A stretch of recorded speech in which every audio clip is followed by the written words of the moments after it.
Welcome to The Explainer. As 2025 draws to a close, we're taking a deep dive into the incredible pressures shaping Iran right now. We're talking about a volatile economy, flaring regional tensions, and growing unrest at home. It really is a nation at a critical moment. And look, that's not just hyperbole. This is a pretty stark assessment from Ken Pollack, a former CIA analyst who knows the region inside and out.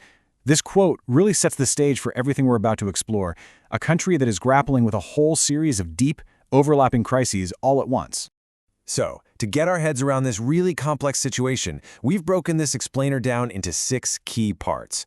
We'll start with the big picture, then we'll dive into the economic freefall, take a look at their foreign policy, then the regional conflicts, before we turn back to the crises at home and ask the big question, how does the state manage to hold on?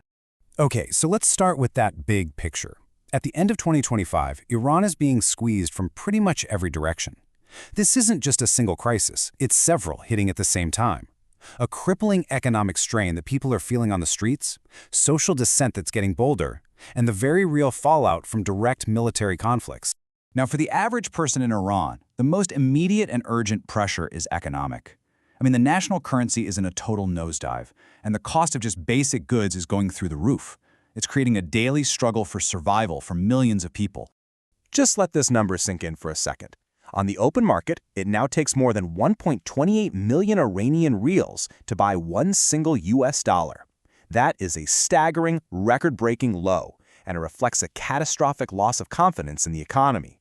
And that currency collapse, well, it has a direct and painful impact on people's lives. It's fueling absolutely staggering inflation. The price of food alone has jumped more than 66% in just the last year. This is the kind of pressure that strains a household to its absolute breaking point. And this economic crisis is now directly fueling a public health emergency.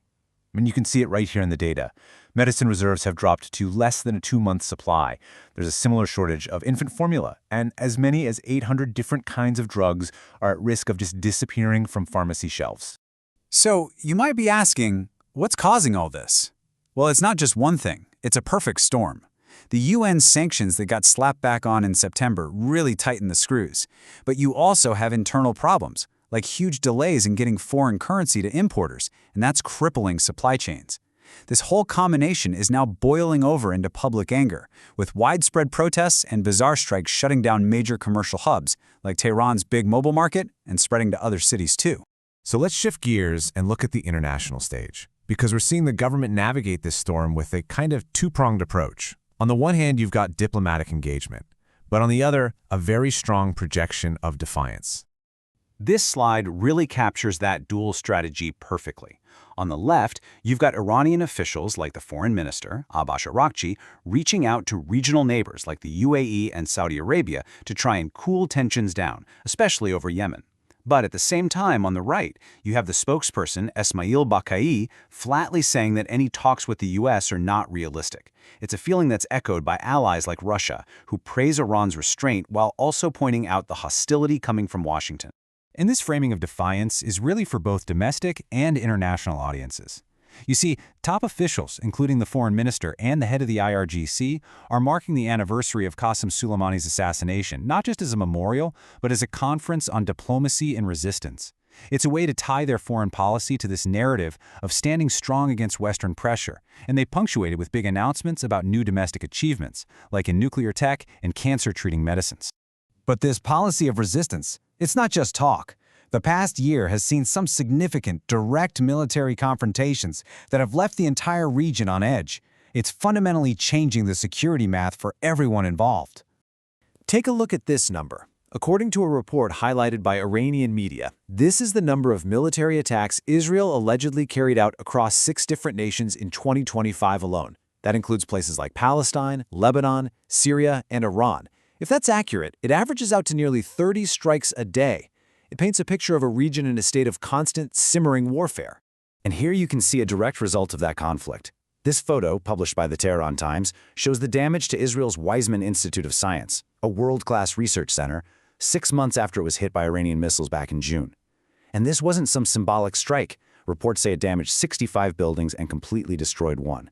It demonstrates a very real and very destructive military capability. All right, let's bring our focus back home. inside Iran's borders. Because the pressures aren't just coming from the outside. The state is also facing some really serious environmental and social crises that are just adding more fuel to the fire. This is a pretty grim statistic. 57,000.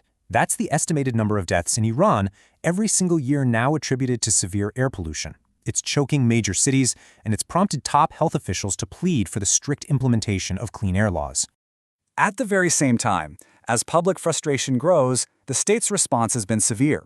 A recent memorial for a well-known rights lawyer actually turned into an anti-government protest, with people chanting things like, "Death to the dictator." The authorities responded swiftly, detaining 39 people, including the Nobel laureate Narges Mohammadi. And their families are alleging they were beaten and are being denied any contact with the outside world. So all of this brings us to the central paradox. With a collapsing economy, widespread social unrest, intense international pressure, and active military conflict, how does the Islamic Republic keep going? The answer, according to analysts like Ken Pollack, is right here in this quote. The system survives because it has never lost the willingness or the ability to use overwhelming force to crush dissent. It learned what it sees as the key lesson from the Shah's fall back in 1979. Never, ever hesitate. And so that's where we end up. Iran is suspended in this incredibly dangerous and unstable balance. On one side, you have a society that is actively trying to change its future, and on the other, a state that, for now, is still powerful enough to stop it. The critical question as we head into 2026 is a simple one. How long can this possibly hold?